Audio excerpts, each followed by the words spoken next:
All right, guys. Hopefully, if you've had a chance to get this up, you're ready to go. If not, we'll obviously have the link available afterwards, like I said, to go back and view at any point. But thank you to those of you who are able to make it right now. I'll keep this as quick as I can, obviously. I'm just going to go over a few quick ideas to help deal with conflict with the kids. We all deal with it, whether it's in, our snack times when the groups are bigger, or whether it's in our smaller groups when we're off doing our activities. It's just something that,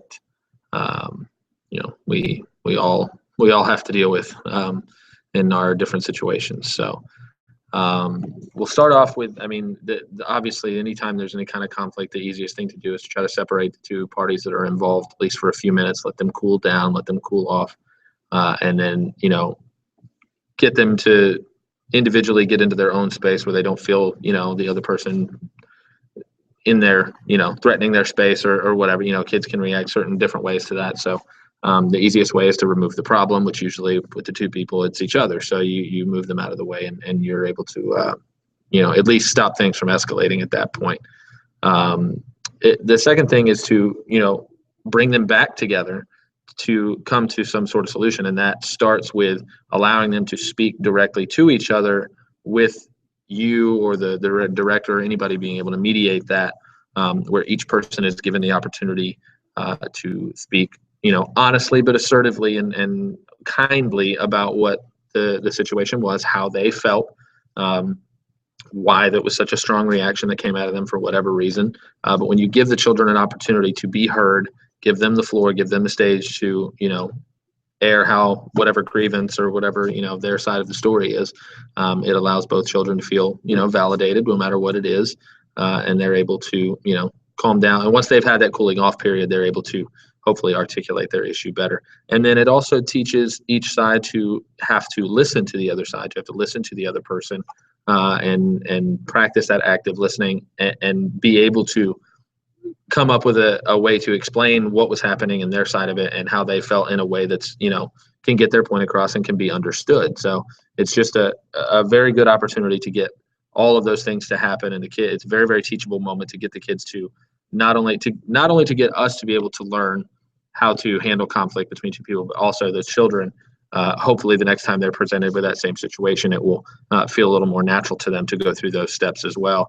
And eventually, hopefully you get to the point where you're having less and less of those conflicts because the kids are learning each time how to more effectively handle that situation. So, and obviously anytime we end a conflict, we want to end it with proposing solutions and agreeing on solutions between all the parties that you feel can be, attained by both sides, and then it gives everybody, a feeling that we're moving forward and it's something we can feel comfortable with. So, no matter what party is at fault or what have you, it's important that leaving the situation, both of those kids or three or however many people are involved, everybody feels like things are moving in a good direction. So doing that, you want to bring in either side's opinion and say, hey, well, what do you think can get us, what do you think would make this better? What do you think, should be the way we handle this next time? And if you get both people to kind of explain where they're coming from, everybody can put in their 2 cents, and usually you can come up with an idea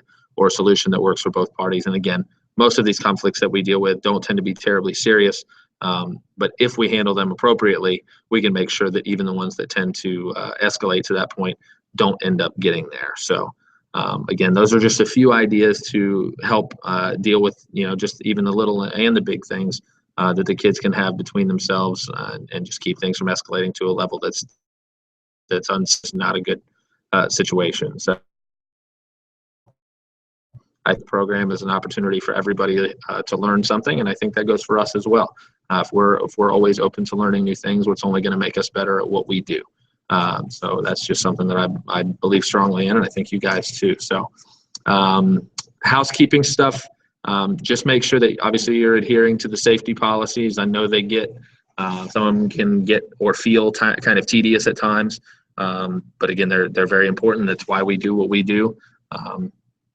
Again, I see every time I see something in the news where, it's a child involved in something going on. There was something up in, I think, Newport Richey yesterday that I saw come across my computer where a young lady was walking home from school and ended up missing. And it's just every time I see that, all I think about is why we do what we do and why we're so crazy about safety and policy and making sure we know where everybody's going at all times, because that's why.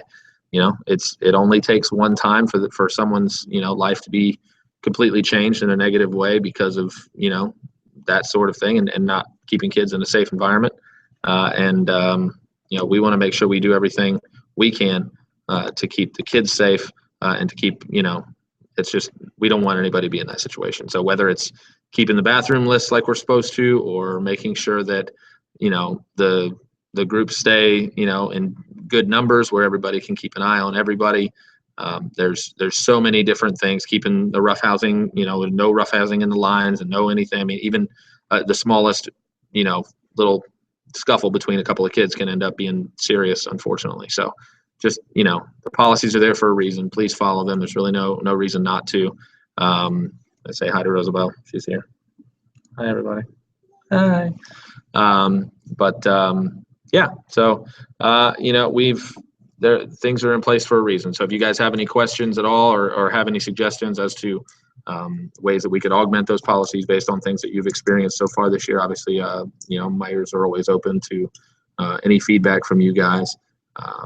But I think we've gotten to the point now where we should have a good grasp on the things that we're trying to do. But if you have any questions, please don't hesitate to let me know. So that's all I've got for tonight. Again, don't want to keep you guys too long, but just want to give you guys a good refresher and give you guys some new ideas to help deal with some conflict if it arises with your group. So as always, if you have any questions or concerns, let me know. Otherwise, I hope you guys have a great week.